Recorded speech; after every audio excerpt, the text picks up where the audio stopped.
Welcome to the Purposeful MD podcast. As a physician, you've sacrificed so much of your life for other people, your patients, your family, your friends, and your colleagues.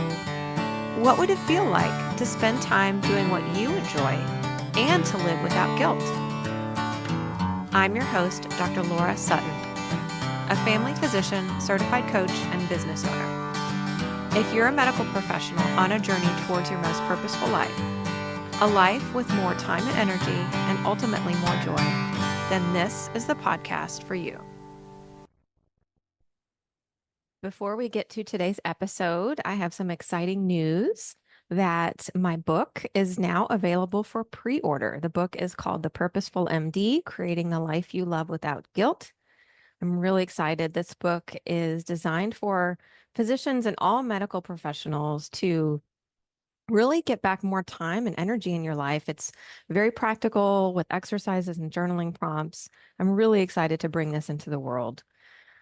It's available for pre-order today. Go to thepurposefulmd.com/book to pre-order your book. It will be published October the 1st. So that's thepurposefulmd.com/book to pre-order.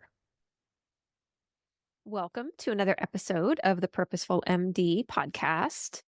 I am doing a solo cast today, and I'm really spending some time talking about the lessons that I learned when I was writing my first book. So I'm really excited that the Purposeful MD, Creating the Life You Love Without Guilt, launches on October 1st. You can pre-order it, so you can get your hands on it early at purposefulmd.com/book. We'll share that episode or share that website with you guys a couple times. And also I will link to it in the show notes and link to you to have to pre-order it. I wanted to spend some time with you today talking about some of what I learned in the process and go behind the scenes a little bit. So I don't really remember who it was, but I very clearly remember somebody suggesting to me a few years ago that I write a book. And at the time, I really didn't think I had much to say. I didn't think that my words resonated with other people. I used to actually joke that I went to medical school so that I didn't have to write. Because in medical school, we didn't do much writing, right? We did writing patient notes, but we didn't have to do essays and critical thinking. So I now see that that joke that I made, that self-deprecating joke, was really a self-fulfilling prophecy, and that I avoided the pain of rejection by avoiding my writing and by joking about my lack of writing skills. I mean, we all fear rejection, right? So I was just avoiding that. But in reality, writing a book was a secret dream of mine. It was something I always wanted to do. And so I started working with one of my professional coaches. I sought her out because she was a published author and I wanted to learn from her. And so it started small to see if I enjoyed it and to see if my writing was helpful to others. So I started with a weekly blog, a blog that was internal to my organization, the company I was working for. And I found out that I actually really enjoyed it. It was a way for me to be creative in a way that I hadn't been able to do for a while. And then I remembered that I used to write short stories when I was a kid. I was probably late elementary school, early middle school, but I never really shared them with anybody. In fact, I don't think I shared them with anyone. But my mom kept them. And so at one point, not too long ago, I was able to go back and read them. And I actually was pretty good from what I thought, from what I remembered. And I remembered how much I enjoyed it. It was an outlet for me at the time. So I really believe that all of us have this creative side, and I was able to exercise this creative part of me through writing. And again, I really believe we all have this. If we get quiet enough, we can hear that voice and answer that call. So I found out in the process of writing the blog that I actually really did enjoy writing and that my words resonated with other people. I was getting messages and emails from people responding, saying how helpful they were and how they'd been able to make a change and do something different and move forward and create momentum in their life as a result of my blogs. So that was really, really helpful for me to get that feedback. I enjoyed the process, but it was just cherry on the top for me to receive a message from somebody saying how much they appreciated it. So I decided, yeah, I'm going to write this book, and I put it out in the universe. I told a few people it was something I wanted to do, started working with my coach on it. And I actually mentioned it at a conference I was at. So a little over 2 years ago, I was at a conference, a small gathering of an organization that's near and dear to my heart, the Physician Coaching Alliance, led by Dr. Erin Wiseman. I mentioned to her that it was something I wanted to do, and she remembered that. This is something that I was able to see her in person a few weeks ago and give her a hug. And I really appreciate this about Erin. She remembered that I wanted to write a book. And so she emailed me a few weeks later and said, "You need to birth your book." I just thought that was so beautiful that she remembered and she had faith in me when I didn't have faith in myself yet. So she introduced me to who she called her book doula. Her name is Brooke Adams Law, and she is a writing coach, and she helped me every step of the way. Brooke had helped Erin with her first book, and so she knew Brooke could help me as well. So I started working with Brooke, and throughout the process, Brooke helped me take my blogs to a book. That sounds very easy. It sounds much easier than it actually happened. Lots of drafts, lots of iterations, lots of rewrites, lots of changing things, moving things around. But Brooke really, and this is what she does for a living, she knew how to create a book. And something that I realized throughout the process was that sitting down and typing at a computer might not be my favorite and preferred way of communicating, but I like to talk, which is why I like to do podcasts. And I can speak in a way that doesn't always come through when I write. I can process better by speaking. So I use that to my advantage. I would dictate into Google Docs or dictate into my phone and then transcribe. I didn't let that stop me. I used that and kind of hacked that so that I could get this book out. There's so many tools nowadays that help us to do that. And again, the process wasn't always smooth sailing, right? I had writer's block a lot. And that's where the power of the community can be really helpful. And the power of an expert. Brooke was an expert. She is an expert. She knows how to do this stuff. And so she knew where to guide me, just what to say when I needed the support, when I needed the help. And I had other people that were rooting for me and checking in on me, my coaches, my friends, my family, asking me, how's the book coming? How's the writing coming? And again, they had faith in me when a lot of times I had lost faith in myself because I almost stopped several times. And I'm really, really glad that I didn't.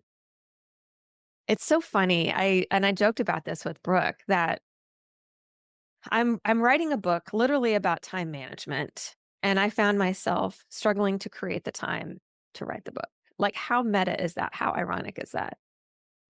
I think there's an element of we write what we need, and I needed this book to help me through the process to learn. I also needed it to realize, and I talk about this in the book, and I'll share a story that I share in the book. Notice that I didn't say that I struggled to find the time. I said that I struggled to create the time sometimes because time isn't lost or found. It's just there. And we can make use of that time in a way that serves us, or we can not. And this is something that just comes through for me over and over again. So I talk about this story in the book that when a client comes to me, lots of clients have come to me over the past several years since I've been coaching, saying that they struggle with time management. I hear this all the time. And not just from physicians and medical professionals, but almost anybody who's an adult, right? Kids. I mean, my daughter's a senior in high school and she's got a lot on her plate. So how do we balance it all, right? We have to make decisions. So when somebody comes to me talking about time management, I don't start with, well, let's take a look at your calendar. Let's block off time where you need to, those hacks, because there's nothing wrong with that, but those will only get you so far. If we haven't really set the mindset first and created that foundation, created that soil, nurtured that soil so that those habits can stick, then it's not going to stick. It's just like when we talk to our patients and work with our patients. If we're trying to get them to make a habit change, unless we work through the mindset issues and mindset beliefs, then those habits won't stick. So I want to take a step back when I talk about time management and define it for you. And I define this in the book because I want to make sure I lay the foundation for everything else that's in the book. So my definition of time management is the act of being intentional and purposeful about where and how you spend your time and energy. So it's not about doing anything different or better than anybody else. It's just that intention and that purpose. We have to start with the why. And Simon Sinek talks about this in his speaking and in his writing, that we have to start with the why before we can get to the how and the what. So, what's your purpose? What's your goal? And I kept coming back to my goal. What's my why for writing this book? And my why, what I kept telling myself is, if it helps one person, then I will have succeeded. So, a story that I talk about in the book is, and again, this is one of many stories, but this is one that stuck with me. So, one of my clients, who's a medical professional, during a session said that she wanted help managing her time better. And again, this happens a lot. And I know a lot of times what the client is expecting is like hacks and tips and tricks and let's talk about how to block your calendar, that type of thing. Again, there's nothing wrong with this. That has to get done. But if we don't look at the mindset first, then those habits aren't going to stick.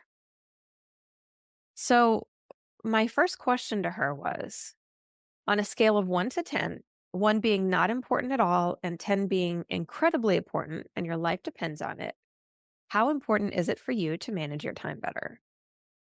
Scale of 1 to 10. And she said an 8. So that's a great place to start. When we're looking at making a change like this, we have to ask ourselves, how important is it for us to make this change? And if we're 7 or better, that's the sweet spot. That's where we want to be. If it's 6 or less, then it's probably not that important to us, and that's okay. But if we try to spend time on things that are important to us, then we're not going to get very far.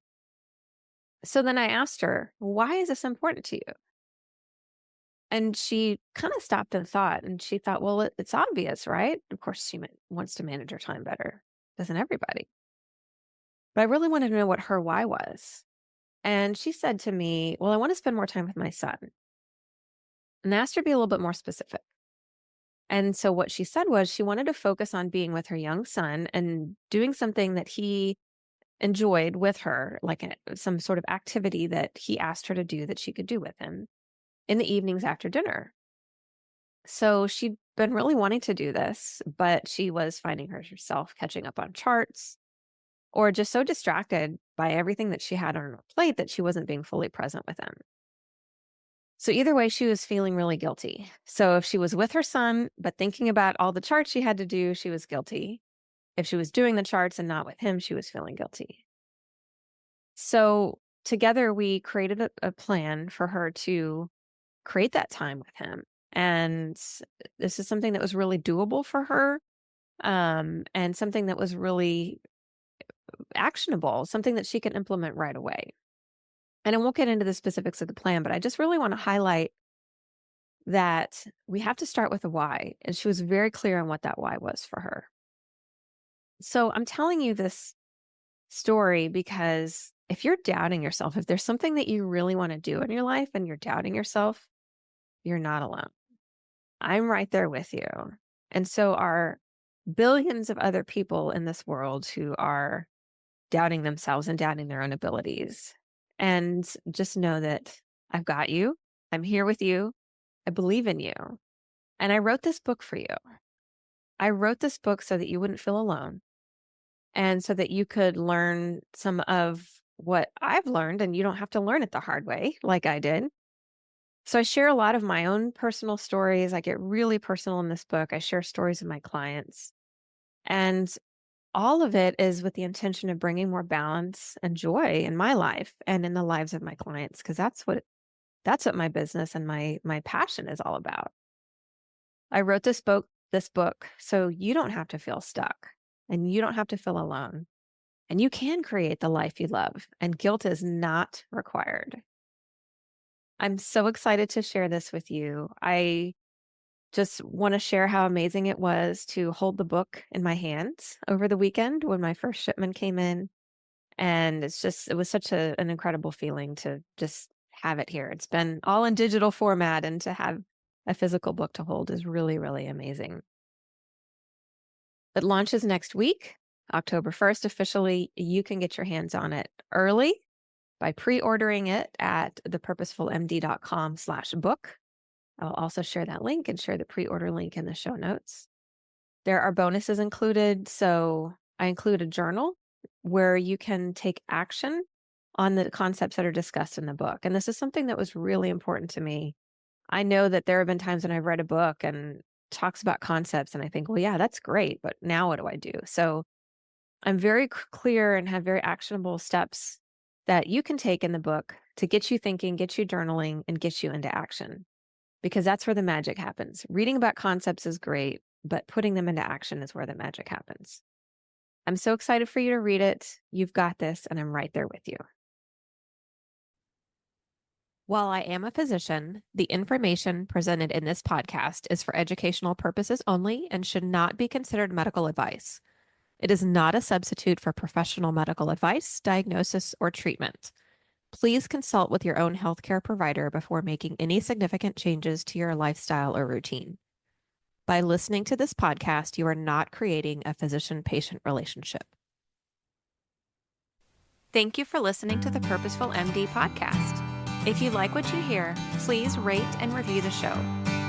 Please also visit my website, www.thepurposefulmd.com, for free downloads or to discuss working with me as your coach.